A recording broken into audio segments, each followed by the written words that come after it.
Welcome on in here. Tuesday edition of First Pitch here on WagerTalk TV as overs just continue to dominate here. There were some unders, some pushes as well, but we'll see if that trend continues as maybe it has something to do with the brand new baseballs. We'll talk about that and more here, but we're going to get into some big game breakdowns, get you some best bets. Joining me on today's edition, I got the dynamic duo with me. That's right. Bryan Power, Adam Trigger holding things down here, hopefully finding you some winners on this nice big card for a Tuesday. So gentlemen, all really evening games. The earliest game that we have is 4:10 Eastern. People should have plenty of time to get some actionable info here. And BP, we're going to start with you. Just like we all expected, man. Detroit Tigers, one of the two AL teams that are still undefeated. Just like we all predicted to start the year when we were doing our preview shows. That's baseball, baby, to quote Charlie Kelly. Extra inning lost yesterday. And typically when you're talking about extra inning wins, talking about a run here, run there, how about 5 coming across in the 10? You think the Mets bounce back from that one, brother? Yeah. I mean, look, you hit the lead here. The Tigers are 4-0 and the Mets are 0-4. But let's dig a little deeper into those respective one-loss records, shall we? In the first series, the Tigers won 3 one-run games against a White Sox team that I have projected as one of the 3 worst in all of baseball.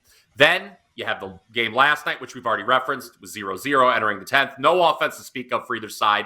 Tigers score 5 in the top of the 10th, including the 3-run homer by Carson Kelly. The Mets, on the other hand, they have not started a season 0-5 since 2005. That's what they're staring in the face entering today. They are an atrocious 3 of 17 with runners in scoring position so far this season. They've been held to 1 run or less in 3 of the 4 games. I think we've got to see some positive regression for the home team. Mother Nature is an issue here. We don't know if we're going to be able to get this game in. Rain is in the forecast, but we do know the Mets are scheduled to face Casey Mize. He missed all of last season due to Tommy John surgery. Fair to say, Mize, bit of a question mark in this matchup for the Tigers. Meanwhile, pitching has not been an issue for the Mets for much of the season. It wasn't an issue yesterday, at least for the first 9 innings. It wasn't. They get a no hit bid for 5 2/3 innings. Oh, by the way, the Mets had more hits than the Tigers yesterday. They've got Adrian Hauser on the mound tonight. He comes over from Milwaukee. Decent little finish to 2023. Went 5-2 with the 1.14 whip his last 7 starts. I just think we're going to start to see some regression to the mean for both teams. Dan, you joked about it at the outset about how, we all expected the Tigers to be 4-0. Look, they beat the White Sox 3 times. The White Sox are a crummy team.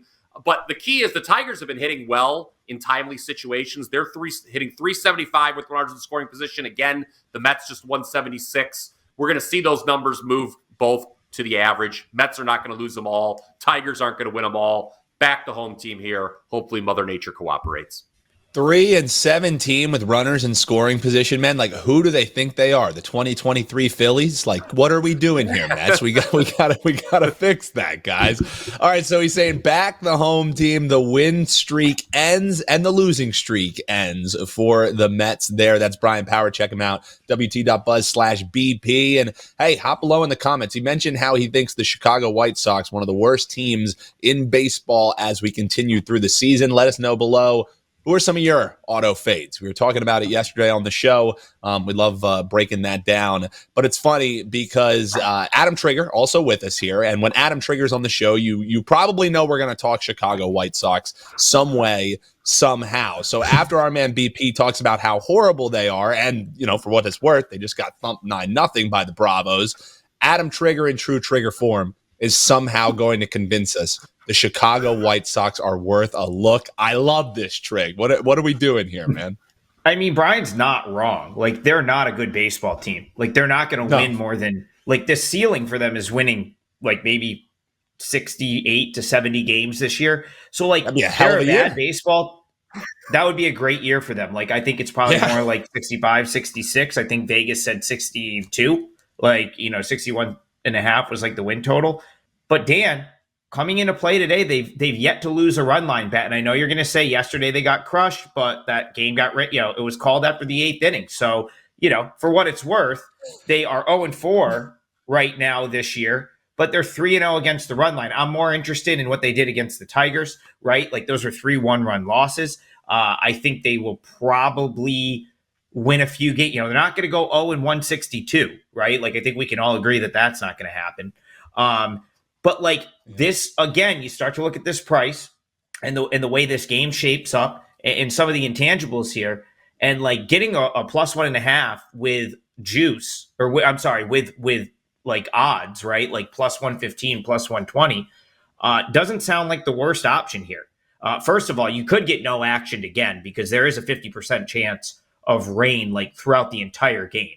And with the wind chill in Chicago tonight, it's going to be below 30 degrees. There could be snow. So, you've got the out potentially of another shortened game. I'm not sure whether that's a good or bad thing, but I just wanted to point it out. But like that type of weather kind of feels like a little bit of an equalizer here to me. Like, it certainly doesn't help offense, right? Like that type of weather is generally not going to promote like a good offense or like a favorable scenario for offense, which is the equalizer. Because of course the Braves this year, 8.5 runs per game. They're leading the league. Team batting average 333 so far, and the highest OPS in the league. So you've got a team in the Braves that's like the top of the line offensively. The White Sox near the bottom. I think the weather here could be a little bit of an equalizer in that regard. And then you've got a pitching matchup that, in my opinion, significantly favors the White Sox. Garrett Crochet was phenomenal, like on opening day. I gave out White Sox +1.5 as a client play on this show on opening day, and it cashed. It was a 1-0 final, and a big reason for that was Crochet was outstanding. 6 innings pitched, 1 run. He came in with a higher fastball velocity, which I expected him to. What really was impressive to me, his slider looked elite. It's something that he didn't throw as much prior to Tommy John surgery.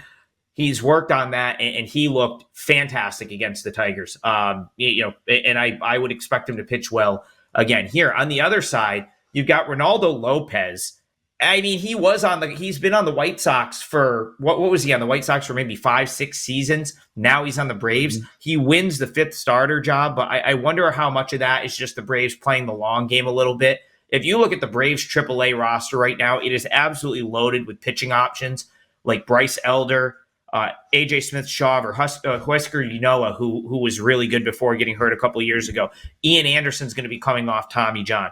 They're all in AAA. And it's because the Braves know that they don't need to come and trot out their best young guys in April. You're trying to shorten the season for all of these guys, right? You want to have your best guys, if possible, in September. So I think that's probably why they have Lopez as the 5th starter right now. He's probably going to be a guy that ends up in the bullpen. I think he's better served as a reliever. He was always better for the White Sox as a reliever. As a starter for the White Sox, his ERA was in the mid-4s. So I think when you take the starting pitching into consideration and the fact that yesterday was a blowout, so, when you're looking at the White Sox bullpen, you have to look at, you need to know when Kopech is available or, when their top couple relievers are available, because the back end staff is not very good. Yesterday, they really didn't have to burn through any of their top guys because they kind of got crushed. So with all that being considered, and the fact that you could have temperatures with the wind chill under 30 degrees, that just sounds like a scenario that's more favorable for Crochet, who pitched in, kind of similar, not similar weather, but at Guaranteed Rate Field last year in like a chilly, windy day.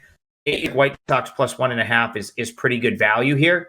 And guys, you haven't lost yet betting the White Sox on the run line, 3-0 with yesterday's push. So maybe it gets done again. I just saw value with getting the run and +120 on the run line.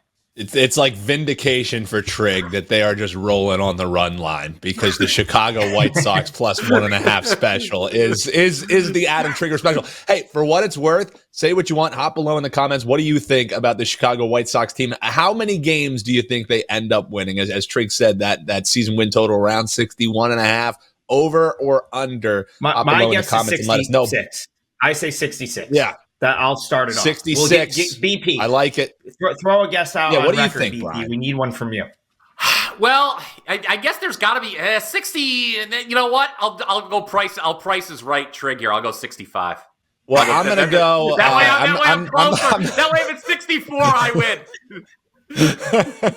But if you go over, you're screwed anyways. So for me, I'm just gonna say I don't know how many games they're gonna win, but as far as the run line, they're going to go 162, 0-1. They're going to cover every single run line. But guys, for what it's worth, somebody went at the most respected sports book in the world and bet them on the money line because they opened 224 as favorites. I'm checking out the WagerTalk live odds screen. Minus 224 favorites for Atlanta Bravos. They're down to 207, so almost a 20-cent move. Well, think about it. Think about it for a second. Go ahead, Trick. It's April. It's going to be miserable and cold. Yeah, it's a road game for the 2-1 Braves. favorite, and they're going to trot Ronaldo Lopez out there, who's really like an average at best big league starter. He hasn't even been a starter for 3 years. The last 2 years he's been in the bullpen. So I get it. Like I understand like taking a shot with the White Sox. I guess for me personally, I think it's more playable getting the run. Just because like a bad baseball team like this will find ways to lose games. And then you just hope if they find a way to lose, they lose by a run, right? Like then you're good. And you're still getting plus money on the plus 1.5. It's not a client play, but it just, I think it has some appeal if you're looking at this game. All right, guys, let's just be clear about one thing. Let's just be clear about one thing. Even if it's 70 and sunny in June, it's not really a great day at Guaranteed Rate Field ever. Just a miserable stadium, to be honest with you. All due respect to anyone who lives on the south side of Chicago. That is one of the poorer stadium experiences in Major League Baseball. Go to Wrigley if you're in Chicago. Yeah, if Bryan does any ballpark tour like Trig did his basketball tour, stay out of Chicago is all I'm going to say. They're gonna be coming for you, Bryan. And I just got buzzed in the air from our friend Kelly in Vegas. She said, "What the you guys doing talking about the Chicago White Sox for 15 minutes on the show?" So we're going to move on, gentlemen, and we're going to go to best bets here. BP, I want to start with you. Let's talk some Angels and Marlins here. Should be exciting for Marlins fans that they get Luzardo back on the mound, as Marlins obviously looking to bounce back here.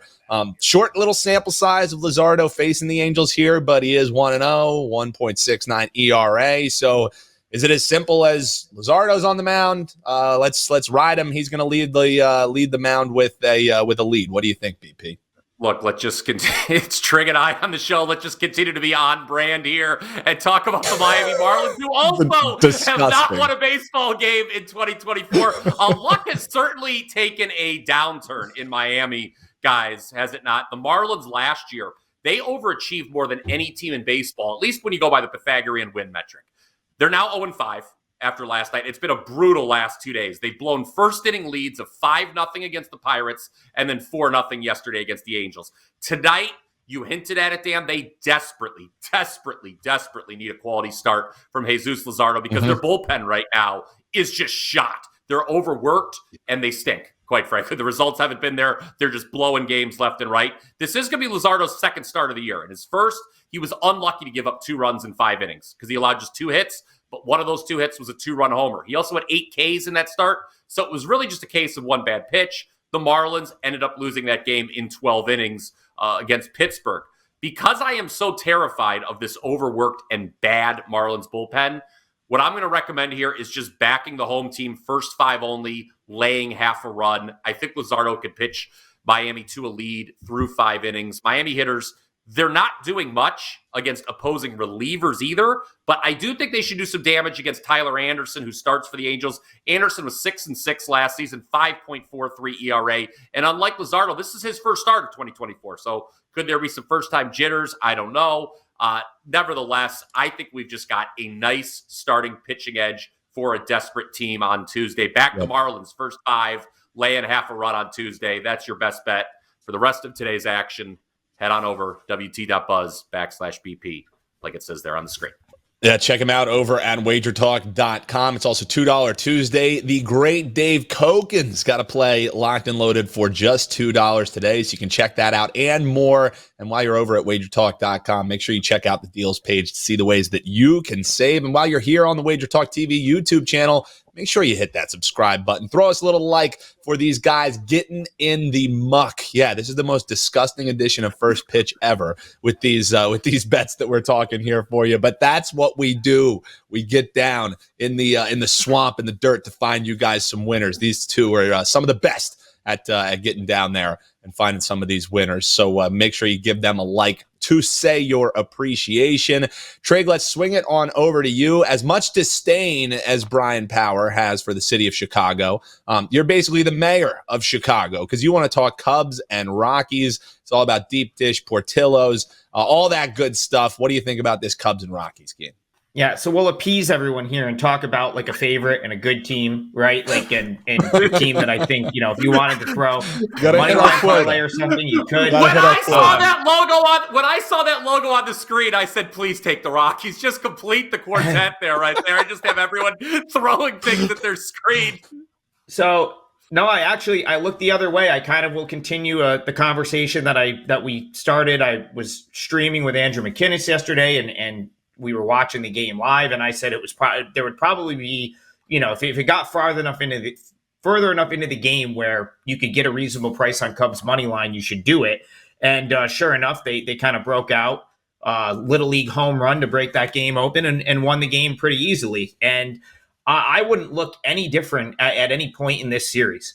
The Cubs are just so much better than the Rockies, but also the Cubs have not achieved even close to what I think they could be. Like, they're just scratching the surface of their potential right now. You go back to last weekend or this past weekend, they dropped 2 of 3 against the Rangers, but the Rangers are still arguably one of the best teams in baseball. One of the best teams in the American League. It will probably only continue to get better. So I didn't want to, go against them on the road really, but coming back here now with the Cubs at home, I think you could just kind of ride the Cubs in the series. And now that you've got the offense starting to wake up, 14 runs over the past 2 games, priced out a little bit here at minus 180, but I would certainly look for a way to get involved with the Cubs.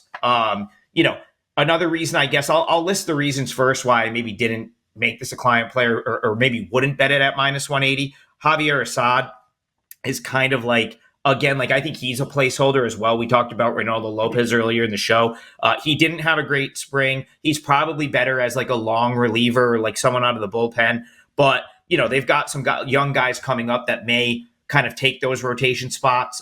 Pretty good pitching down in AAA Iowa. So I think he's just kind of there. But, he's a veteran guy that is going to keep them in the game one way or, another.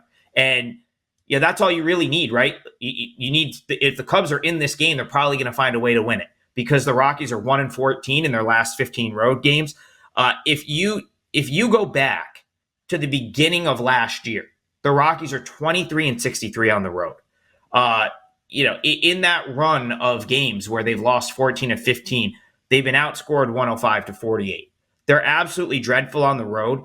And my concern, and again, you could go at this a couple of different ways. Maybe you want to take a Cubs team total over because Kyle Freeland looked horrific in his opener against the Diamondbacks. And a big reason for that, he just could not hit a spot. So it wasn't so much that's concerning to me. He had 0 command, missing spots.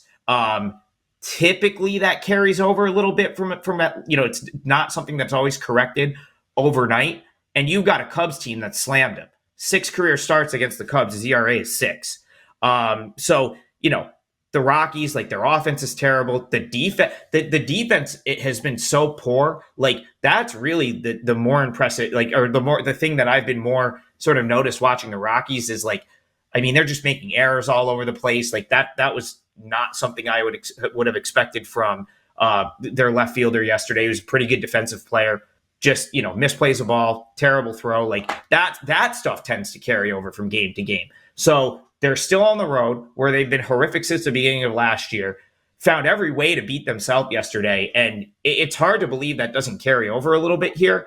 On the flip side, the Cubs sort of scuffled through the first 2 games, but now they've got 14 runs over their last 2 games. And this offense has a high ceiling, in my opinion. You've got guys like Suzuki, Bellinger haven't really hit yet. And they still have produced runs the last couple games. So I think the Cubs have so much upside. I've talked about it. I'm very much all in on this team, and I would continue to ride them in this series. And if this keeps getting bet down, there is a point where you could jump in. I would say minus 170 is probably the point where you could take. Looks like we lost our man Adam Trigger there. All right, Trig, you're back. Do we got you, brother? I know basically the wrap up is there might be a better price that you can potentially get to roll down there. But yeah, you broke up because I think the system was like Trig is taking a favorite. There's something wrong here. I don't know if it's our actual Adam Trigger that the system just wouldn't cooperate. So Trig, before we wrap things up here, just let folks know what you have up over at WagerTalk.com. Yeah, I'll have 4% MLB play. It'll be up shortly. Might have another Korean baseball play for tonight, and I'll probably post some AAA for anyone that's interested and anyone that can bet it. We had a winner on Sunday. I'll probably post some of that to Twitter for free. So follow me on Twitter at TopFlightSI. Hey, if you thought the Chicago White Sox were gross, can we interest you in some AAA baseball action? That's Adam Trigger's special. Check him out over at WagerTalk.com. Big thanks to these guys. Just to remind you, it's the Cubs on the money line and the what do we got for BP? The Miami first five against the Angels. Sorry, yeah, the Marlins first five against the Angels. That's your best bets tonight. Hop below in the comments and let us know your best bet. And hey, if you want some more betting content, you don't have to go anywhere. You can click the video on your screen right this moment, and you can continue to get all the info you know, or all the info you need to cash in on all the sports you love. That's what we do here at Wager Talk TV. Best of luck, folks. We'll see you on Wednesday.